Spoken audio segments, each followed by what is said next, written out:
আপনি যে ব্যাখ্যায় দেন না কেন, এই ব্যাখ্যাগুলো আমরা অ্যাকসেপ্ট করছি না। স্পষ্ট লেখা দেবেন এলসি বা ইন্ডিয়ান আলু, ঠিক আছে? স্পষ্ট লেখা থাকবে। যার কাছে বিক্রি করছেন স্পষ্ট লেখা থাকবে যে তার নাম, ঠিকানা, কন্ট্যাক্ট নাম্বার দেওয়া থাকবে। কি আলু বিক্রি করলেন স্পষ্ট লেখা দিবেন, কি রেটে বিক্রি করলেন সেটাও লেখা থাকবে। কথা বুঝেছেন? অনেকেই আছে নাম্বার চাইলে পারে, ওরা অনেক লেখেন এরা 10,000 টাকা জরিমানা। ইন্ডিয়ান আলুটা 45-এর বেশি কোনো কারণ নেই, ডিউটি ফ্রি করে দিয়েছে সরকার, জানেন তো?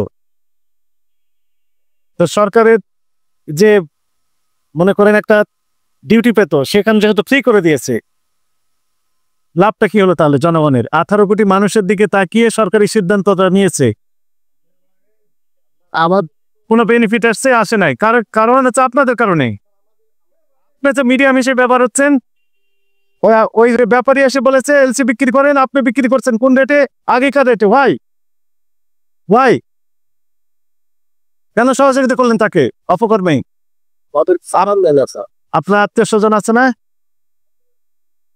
আপনার জন্ম কোন দেশে? বাংলাদেশে।